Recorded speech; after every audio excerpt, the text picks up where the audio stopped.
بسم اللہ الرحمن الرحیم۔ سامعین علی وقار، آج ہم قرآن مجید کی تلاوت کے مختلف طریقے اور مختلف طریقوں سے مختلف درجات اور ثواب کے حوالے سے آج ہم گفتگو کریں گے۔ قرآن مجید کی تلاوت کے بارے میں رحمت عالم، نور مجسم، شفیع معظم، سرور کائنات، فخر بنی آدم و آدم آپ صلی اللہ علیہ وسلم نے فرمایا کہ میری امت کی افضل عبادت جو ہے وہ قرآن کی تلاوت ہے، اور آپ صلی اللہ علیہ وسلم نے ارشاد فرمایا کہ مجھے شب معراج اپنی امت کے اجر و ثواب دکھائے گئے۔ چھوٹے عمل کا بھی اجر و ثواب دکھایا گیا اور بڑے عمل کا بھی اجر و ثواب دکھایا گیا۔ چھوٹا عمل یہ ہے کہ مسجد سے اگر کوئی تنکا اٹھا کر طہارت مسجد کی غرض سے باہر پھینک دیتا ہے، اس پہ بھی اجر و ثواب ملے گا۔ یہ بھی اللہ تعالیٰ نے مجھے اپنی امت کے اعمال کا ثواب دکھایا۔ چھوٹا عمل ہے، بڑا نہیں ہے، محنت نہیں کرنی پڑتی اس میں۔ اور فرمایا کہ قرآن مجید کی تلاوت سے زیادہ کسی کا ثواب مجھے دکھایا نہیں گیا۔ سامعین عالی وقار، قرآن مجید کے شدائیوں اور فدائیوں، میں آپ سے یہ گزارش کرتا ہوں کہ اپنی بیٹیوں کی، بیٹوں کی اور گھر والوں کی عادت بنائیں کہ صبح اٹھ کر اپنے گھر میں قرآن کی تلاوت کیا کریں۔ آج کل جو گھر میں بے سکونی آپ محسوس کر رہے ہیں، اللہ کی عزت کی قسم آپ کے گھر سے بے سکونی کا خاتمہ ہو جائے گا۔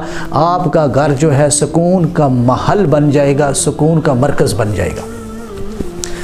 اس لیے جو لوگ قرآن مجید کی تلاوت کرتے ہیں، جن لوگوں کا صبح کا آغاز قرآن کی تلاوت سے ہوتا ہے، سب سے بہترین آغاز انسان کی زندگی کا یہ ہے کہ صبح بندہ اٹھے اور اللہ سبحانہ و تعالیٰ کی کتاب کو کھول کے پڑھے۔ جب کتاب ہدایت کو کھول کے پڑھے گا، انشاءاللہ سارا دن اچھا گزرے گا۔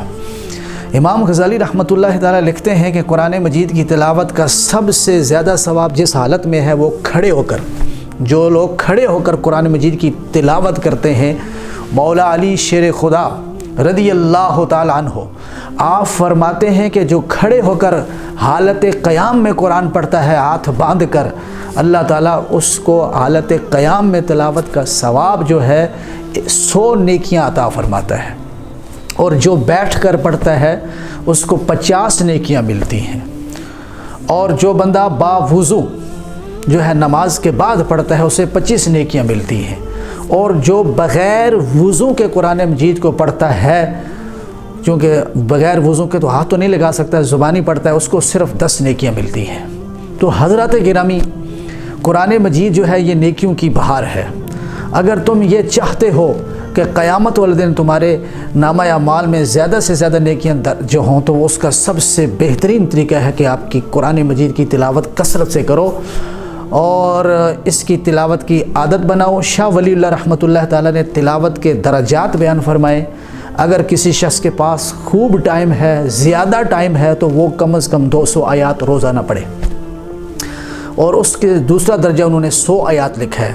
اگر کسی کے پاس اس سے کم ٹائم ہے تو وہ 100 آیات پڑھے، اور اگر کسی کے 100 بھی نہیں پڑھ سکتا، کم از کم 50 آیتیں پڑھے، اور 50 بھی اگر نہیں پڑھ سکتا تو 20 آیتیں ہر مسلمان کو، چاہے وہ ملازم ہے، استاد ہے، ٹیچر ہے، کسی بھی شعبے سے تعلق رکھتا ہے، ہر مسلمان کو 20 آیات پڑھنی چاہیے۔ اور حدیث میں آتا ہے کہ جو بندہ رات کے وقت 10 آیتوں کی تلاوت کرے گا، اللہ تعالیٰ کے ہاں اس کو غافلین میں نہیں لکھا جائے گا، بلکہ یاد خدا میں رہنے والے ذاکرین میں لکھا جائے گا۔